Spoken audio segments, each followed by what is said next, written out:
મિત્રો કેમ છો મજામાં મારી ચેનલમાં તમારા બધાનું સ્વાગત છે ગઢપુર ધમાલમાં તમારા બધાનું સ્વાગત છે તો આપણે આવ્યા છીએ મહાદેવના દર્શને માળનાથ મહાદેવ જે આપણો ગિરનાર કયો કે તમને મોજ આવે તમે આમ આજુબાજુમાં તમે જો એવી ખૂબ જ સુંદર જગ્યાએ આવ્યા છીએ અને માળનાથ મહાદેવના આપણે દર્શન કરવા જવાનું છું ચાલુ વરસાદ છે ચાલુ વરસાદમાં પણ શૂટિંગ અમે ચાલુ કરી રહ્યા છીએ અને ગમે એ થઈ જાય પલળવું પડે તો પલ્લી જઈશું બાકી મિત્રો તમને બધાને મારે માળનાથ મહાદેવના દર્શન કરાવવા છે વરસાદ અત્યારે ઓલરેડી ચાલુ જ છે અને અહીંથી તમને એક નજારો એક અલગ પ્રકારની તમને હું વાત કરું આ પાણી છે ને આપણે પાણી ઢાળમાંથી આમ પાછું આવે આ ઢાળમાંથી પાણી ઢાળ ચડીને આવે છે આ એક આપણે દાદાનો ચમત્કાર કયો તોય ભલે અને જે તમે કહો આ કાયદેસર તમે જુઓ ઢાળ ચડે છે પાણી આ ઢાળ ઉતરતો નથી ચડતા ઢાળે પાણી એવી અને આ બધું આવે છે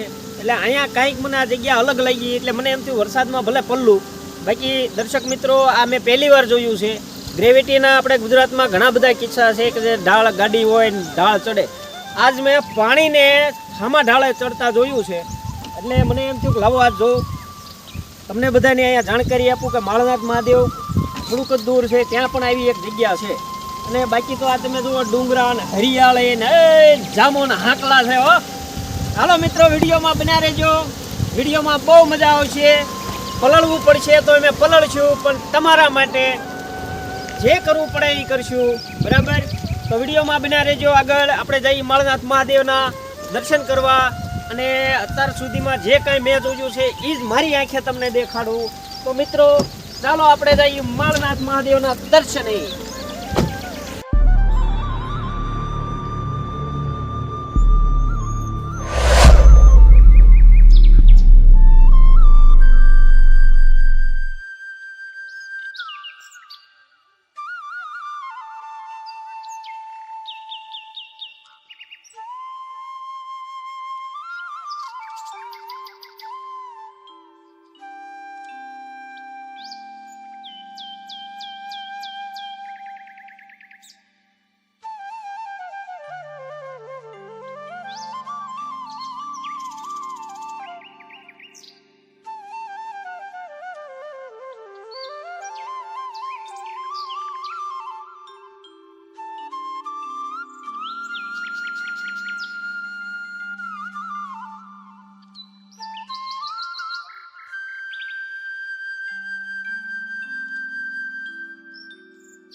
તો મિત્રો આપણે આવ્યા છીએ માળનાથ મહાદેવે દર્શન કરવા અમારા હાડુભાઈ આવ્યા છે અને અમારા ભાણુભાઈ હારે છે ચાલુ વરસાદમાં જો એવી મજા આવે ને તો પછી ભરતભાઈ કેમ છે નજારો બધા મિત્રો માળનાથ મહાદેવ આવજો એમાં શ્રાવણ મહિનો છે મહાદેવ સિરીઝની અંદર આપણે ફરી એકવાર માળનાથ મહાદેવના દર્શને જઈએ છીએ તો હાલો મિત્રો આપણે આગળ વિડીયોમાં બન્યા રહેજો બહુ મજા આવશે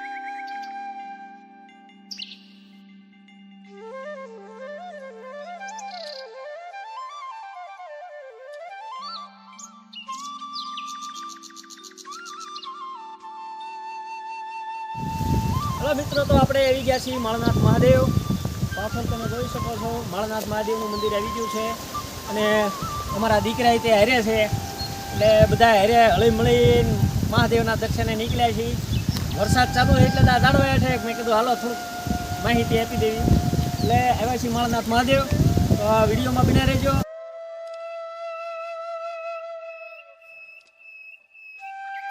તો મિત્રો આપણે મહાદેવના દર્શને જઈએ છીએ મંદિર આવી ગયું છે વરસાદ ધોધમાર પડ્યો છે અને આપણને એમ થાય ગિરનાર સરતા હોય ને એવો નજારો લાગે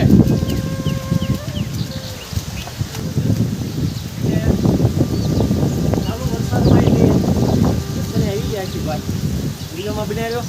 હાલો દર્શન કરવા દઈએ. હર હર મહાદેવ. હવે આપણે અહીંયા માળનાથ મહાદેવના દર્શને આવ્યા છીએ અને બાપુ યારે આપણે વાતચીત કરી. બાપુ હર હર મહાદેવ. અને એક તમારો પરિચય આપો અને માળનાથ મહાદેવના આપણે સાનિધ્યમાં દર્શન કરવામાં આવ્યા છીએ તો માળનાથ મહાદેવનું મહત્વ, એનો ઇતિહાસ અને અહીંયા આવવું હોય તો કયા રસ્તેથી કઈ બાજુથી અવાય ને કેટલું કેટલું દૂર થાય તમને થોડી માહિતી. આનંદપુર સ્વામી અક્ષરગીરી પ્રભાતગીરી અહીંયા માળનાથ મહાદેવના મહાન પૂજારી તરીકે સેવા કરું છું. બીજું કે આ માળનાથ મહાદેવ સ્વયંભૂ પ્રગટ કરેલા છે અને પિરમબેટની અંદર એક જ્યારે 650 વર્ષ પહેલાં પિરમબેટમાં જ્યારે નગર હતું ત્યારે ત્યાં એક વણિક નગર છે ત્યાં રહેતા હતા અને ઉત્તમ પ્રકારની ગાયો ત્યાં રાખતા હતા. એમાંથી સુરભી નામની ગાય હતી એ દરિયાનું પાર કરીને અહીંયા ડુંગરા ઉપર જ્યાં રાપડો હતો આ સ્થળ ઉપર ત્યાં ગાય અભિષેક કરતી હતી રાપડા ઉપર દૂધનો. પછી ગાય પાછી સમય પ્રમાણે ગાયોની સાથે પાછી લઈ જતું અને વણિક જ્યારે ગાયને દોવા બેસે તો દૂધ ના આપે તો તેણે ગોવાળને ફરિયાદ કરી કે તું આ ગાયની પાછળ જા અને તપાસ કર કે ગાય કોણ દોઈને. ગોવાળ પાછળ આવીને જોયું તો ગોવાળે અહીંયા રાપડા પર વર્ષથી જોઈ. બીજા દિવસે એને તરત વાકેફ કર્યા કે ગાય રાપડા ઉપર વસી જાય છે. તો વણિક નગર છે પોતે પરિવાર સાથે અહીંયા સ્થળ ઉપર આવે અને જોયું ગાય રાપડા ઉપર અભિષેક કરતી જોયો. વણિક આશ્ચર્યચકિત થઈ ગયા કે અહીંયા કોઈ ભગવાનનો પ્રભાવ છે વિશેષ. અને ત્યાં રાપડાનું ખોદકામ કરાવ્યું તો એમાંથી શિવનું બાણ નીકળ્યું. શિવબાણ એટલે કે શિવલિંગ દર્શન થયા. એટલે શિવલિંગ અહીંયા એ સમયમાં કોઈ આધુનિક સગવડતા ન છતાં એ સમયે આ બધું બંધાયું. એને 156 માળમાં માળ કહેતા ડુંગર પહેલાંના સમયમાં માળ કહેતા હતા એટલે માળનાથનું નામ માળ એટલે બધા ડુંગરની માળ. બીજું વિશેષમાં અહીંયા ભગવાનની એકદમ એક્ઝેક્ટ સામે બીલીપત્રનું ઝાડ બહુ તમને ઓછું જોવા મળે અને એમાં પણ શ્રીપત્રી સ્વરૂપ બીલીના વૃક્ષ અને આવી જગ્યાએ કોઈ જોવા નહીં મળે. વિશેષ તમે અહીંયા માળનાથ મંદિરે આવવા માટે ભાવનગરથી 23 કિલોમીટરના અંતરે ડુંગરની માળાની અંદર માળનાથ મહાદેવ બિરાજમાન છે. અને ભાવનગરથી આવવા માટે હાઈવે નેશનલ હાઈવે ઓગળી થઈ અંદર 7 કિલોમીટર થાય. બીજું કે ભાવનગરથી સિદ્ધસર વાળુકર અને ખોખરા થઈને પણ આવી શકાય. અને તળાજા સાઈડ ઉપરથી આવો મોવા સાઈડ ઉપરથી આવે તો પણ ભંડારીયા કોબળી થઈને અહીંયા આવી શકાય છે. તો આપણે બાપુ પાસે ઘણી બધી માહિતી આપણને મળી અને માહિતી પણ ખૂબ જ સુંદર અને ઇતિહાસ તો જોરદાર છે. એટલે બધા મિત્રો આવજો. આપણે ગુજરાતનું એક ગિરનાર છે જૂનાગઢમાં અને એક આપણો ભાવનગરનો ગિરનાર જેને કહેવાય અને જંગલ ઝાડી ડુંગર અને એમાં મહાદેવના બેસણા છે ત્યારે આપણને બધાને લાભ મળ્યો. માળનાથ મહાદેવના દર્શને આવવાનું છે. બધા મિત્રો સહપરિવાર પધારજો. હર હર મહાદેવ.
મિત્રો આપણે માળનાથ મહાદેવના દર્શન કર્યા, ખૂબ જ આનંદ થયો.